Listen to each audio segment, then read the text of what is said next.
Sultans of Swing outro solo.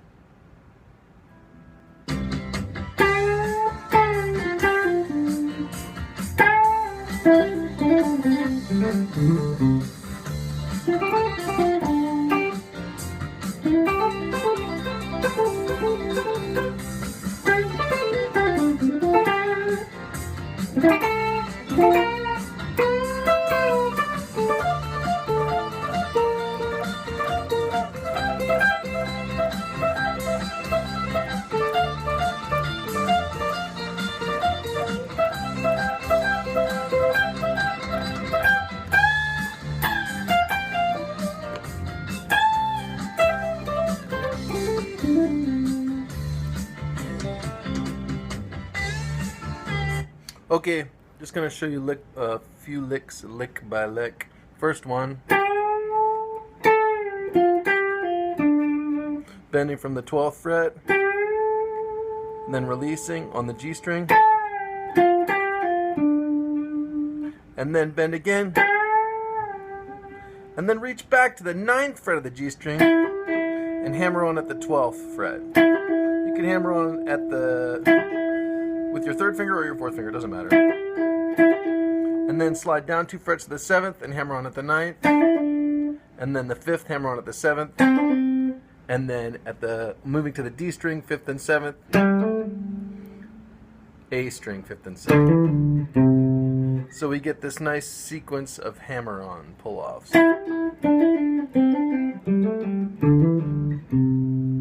Show that slightly different angle.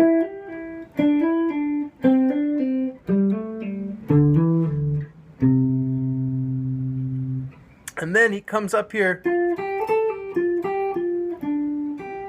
and the first 2 notes you barely hear because he's finger picking, of course. So he plays a sort of almost muted notes at the 10th of the G string, and then the 8th of the B string. So you play from 10th of G, and then the 8th of the B string, and then a 10th of the B string. Pull off back to the 8th, back to the G string, back to the B, and then down here to the 7th of the G.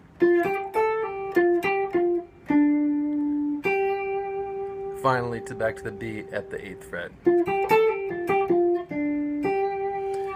And then the next lick slides from the 7th to the 9th on the G string, and then plays the 8th fret of the B, and then hammers on and pulls off on the B string. Coming back to the G string with the 2nd finger. And then I hybrid pick it, he finger picks it, pluck the high E string with the ring finger of your right hand.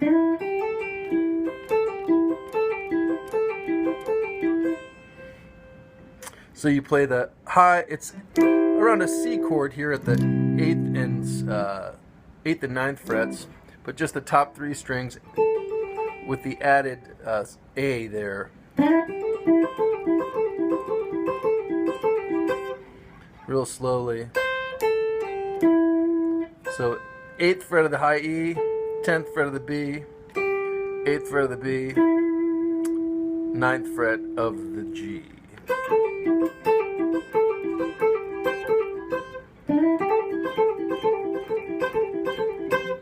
And then a very nice lick back up in D minor. So you bend from the 12th fret of the G, sort of a Chuck Berry style lick. Bend from the 10th fret to the 12th fret, and then play the 10th fret of the B string, and then the 10th fret of the high E. So you bend, B string, E string, and then pull off from the 13th to the 10th fret of the B, and then play the 12th fret of the G. And then play the 12th fret of the G again, pull off to the 10th fret, and play the 12th fret of the D. We'll do that again.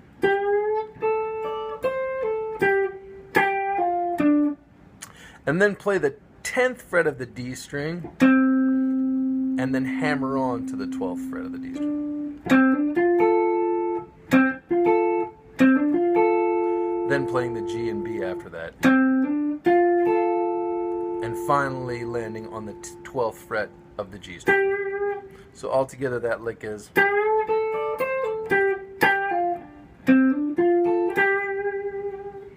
Then we play a C triad, and I just sweep pick it, but you could finger pick it, as he does. So I sweep down with the pick, and then up on the last note.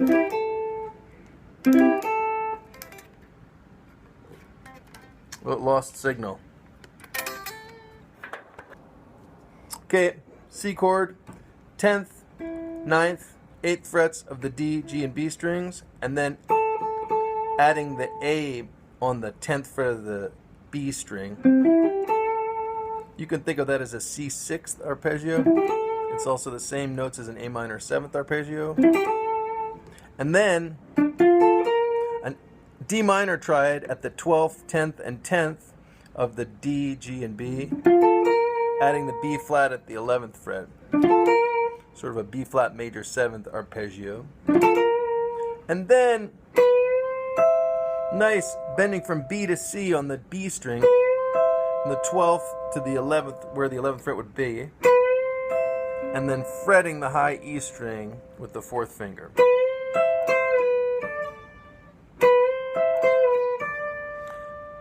And then finally, for the speedy bit at the end, you bar your 1st finger at the 12th fret and are going to do some pull-offs with the 4th finger. And then you add your 2nd finger at the 11th fret to make it a B flat major arpeggio. And then you move the whole thing up 2 frets.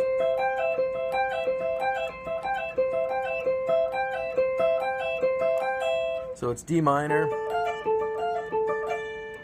Notice I'm not using my middle finger on the D minor. And then I am on the B flat. And then just move that same grip up. And he finishes with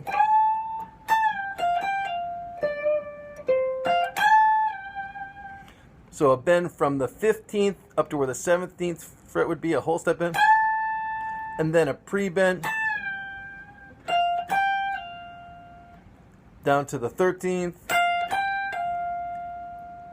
then back to the 15th, pull off to the 13th, and now the 15th of the D.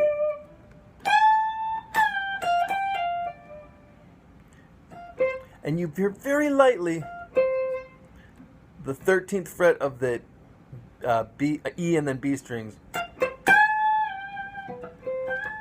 Like that. So we got this, excuse me.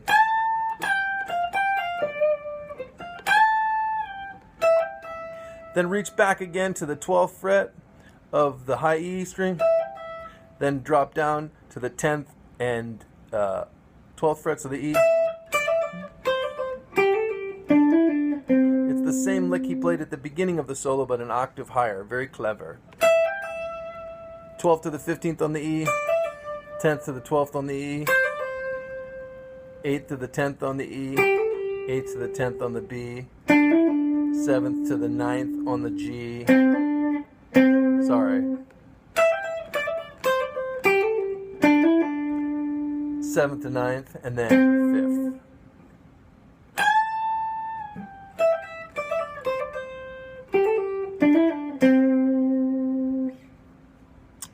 And that's about the end of the solo, right before the fade. I'll play it one more time for you, maybe about 70% of tempo, so you can see everything but slow.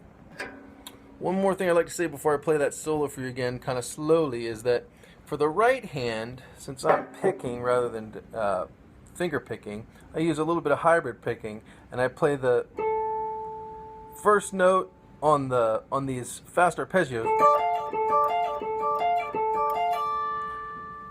I'll play on the B string down with the pick, and then the middle finger with the first note on the high E string, and then down on the E string, and then pull off. And I use that formula throughout. You could do pick down, and then middle finger up, and then pick up. And I just, even though that's a little bit more efficient, I found it a little bit more difficult for myself coordination-wise. Probably because I have to go up on the downbeat. So I play it with both down picks, but... Okay, now I'll play the whole thing kind of slow.